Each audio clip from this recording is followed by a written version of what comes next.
When you are Muzi Maimun, Patricia DeLille, Herman Mashaba, or Gayton McKenzie, and you realize you've backed the wrong horse, what do? Do you humble yourself and apologize to the South African public for your lapse in judgment? Do you say, "Sorry, I made a mistake.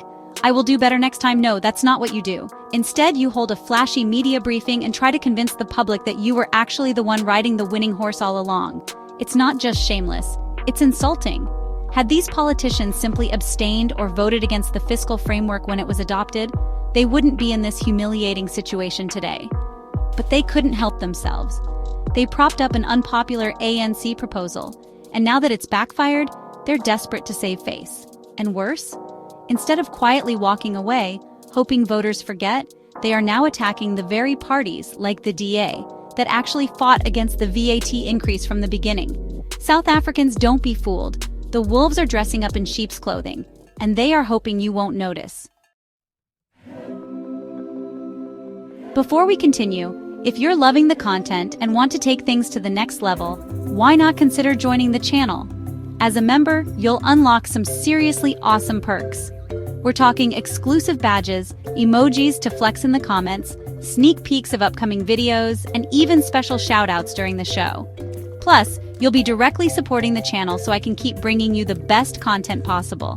Just hit that join button below and take your seat among the legends. And hey, if you're not ready to join, no worries. Your likes, comments, and shares still mean the world to me. Thanks for being here, and know that you are appreciated. Now let's continue with the video.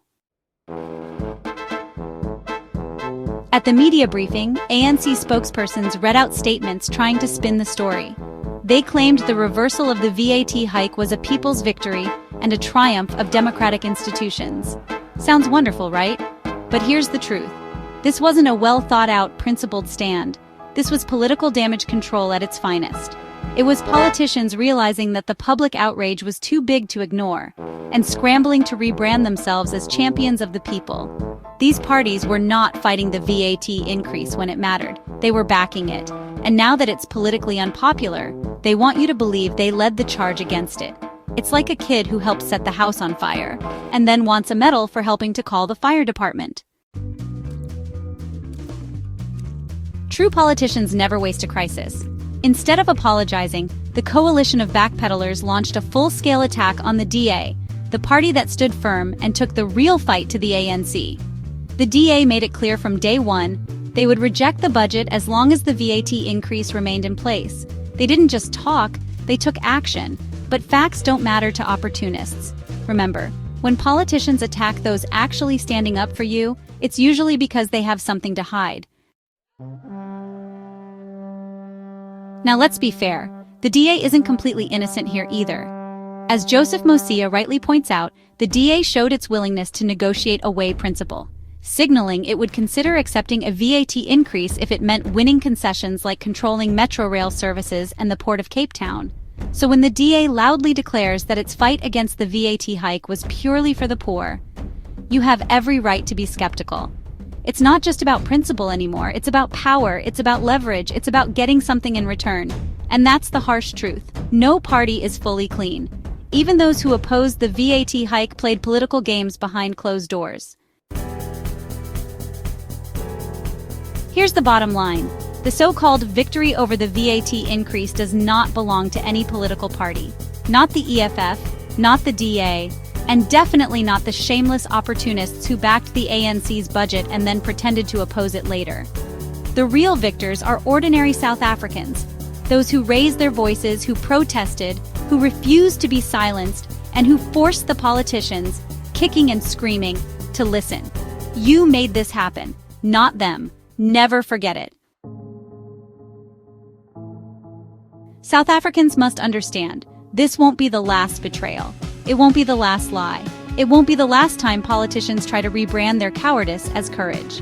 The lesson here is simple. Watch what politicians do, not what they say. Because honestly, when the cameras are rolling, everyone is a hero.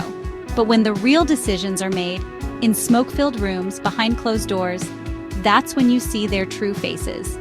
The VAT betrayal exposed a deep truth about South African politics. Many so-called opposition leaders are simply waiting for a better offer, not fighting for your future. Hold them accountable. Remember their actions, not their press releases. And here's another dangerous trend you need to watch. The political class is trying to manufacture consent. They create confusion, push misinformation, muddy the waters, until honestly, you don't know who to trust anymore. Then they swoop in and offer themselves as the only reasonable alternative. It's a trick. It's always been a trick. If you can't tell who's clean anymore, you're more likely to just stay home next election day. And guess who wins when voter turnout collapses? The ANC, every time. Low voter turnout is the goal. Manufactured confusion is the weapon.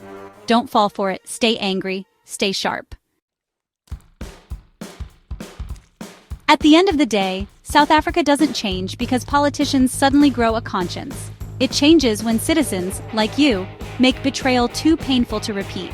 It's not enough to be outraged on social media for a week and then move on. We must build a culture of permanent accountability. That means never letting them rewrite history, never letting them spin failure as success, never letting them betray you quietly. If they betray you, they must wear that betrayal like a badge of shame. Everywhere they go, every speech they give, every election they contest, only then will real change come. Today, they tried to bury their betrayal under a flood of press conferences and fake celebrations. But the truth is already out. The mask has slipped, and we see them clearly now.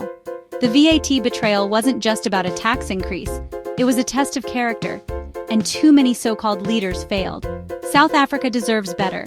You deserve better. And if the politicians won't give it to you willingly, then you will have to take it at the ballot box. The battle isn't over. It's just getting started. Stay awake, stay angry, stay ready. Thank you for watching. Please like, share, and subscribe. See you next time.